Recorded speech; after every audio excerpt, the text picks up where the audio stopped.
एक बार एक सेठ ने एक शोरूम खोला और एक बुजुर्ग को इनॉग्रेशन के लिए बुलाया।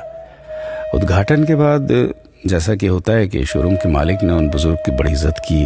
बड़ी इज्जत अफजाई करने के बाद उनको बताया कि देखिए, यहाँ पे 21,000 चीज़ें हैं इस शोरूम में बेचने के लिए।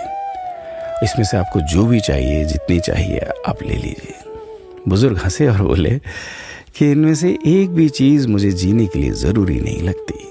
मुझे तो इस बात का ताज्जुब होता है, आश्चर्य होता है कि इंसान इन सभी गैर ज़रूरी चीज़ों का इस्तेमाल करता कहाँ है। अब देखिए, एयर फ्रेशनर के बिना किसकी सांस रुक गई? फेस वॉश का इस्तेमाल नहीं किया तो कौन काला हो गया? होम थिएटर लाकर कितने लोग कलाकार बन गए? कंडीशनर से किसके बाल मुलायम और काले हुए हैं? अरे, जो डाइनिंग टेबल यूज करते हैं, क्या उनके घुटने नहीं दुखते? थोड़ा दिमाग पर जोर डालकर याद कीजिए कि हैंड वॉश के बिना आपके किस दादा के पेट में कीड़े हो गए थे। अगर हम डीओ मारकर निकलते हैं तो क्या लोग हमें सूंघने आते हैं? एक्चुअल में तो हम सभी इस प्रकृति को चुनौती दे रहे हैं, वरना बुगला जो होता है वो शैम्पू से नहाता है क्या? मोर अपने रंगों को संवारने या बचाने के लिए कौन सा कंडीशनर या फेस वॉश इस्तेमाल करता है? कभी किसी बिल्ली को मोतियाबिंद होता देखा है? किसी खरगोश के बाल कभी गिरते हुए या सफेद होते हुए देखे हैं?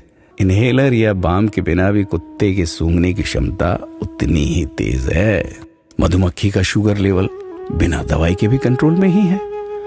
अलार्म के बिना भी मुर्गा रोज उठकर बांग देता है। दरअसल इंसान पैसा खर्च करके दुखी होने की चीजें खुद ही खरीदता रहता है। नेट बंद तो दुखी, लाइट जाए तो दुखी, मोबाइल का चार्जर खराब तो दुखी, केबल टीवी कट जाए तो दुखी, मच्छर मारने की दवाई ना मिले तो दुखी, महिलाओं को मेकअप ना मिले तो दुखी, मैचिंग कपड़े नहीं मिले तो दुखी। आजकल इंसान 10 मिनट में 20 तरह से दुखी और परेशान रहता है।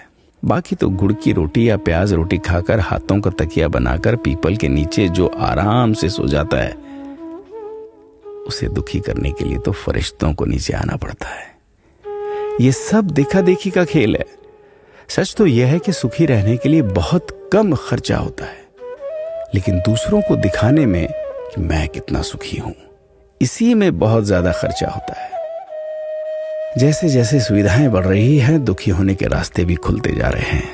अगर आपको ये सब सच लगता है तो लोगों को जागृत कीजिए और फिजूल खर्च से बचाइए। दोस्तों, खुद सुखी होने के लिए खर्च कीजिए, दूसरों को दिखाने के लिए नहीं। हाँ, लेकिन अपना ख्याल रखिएगा।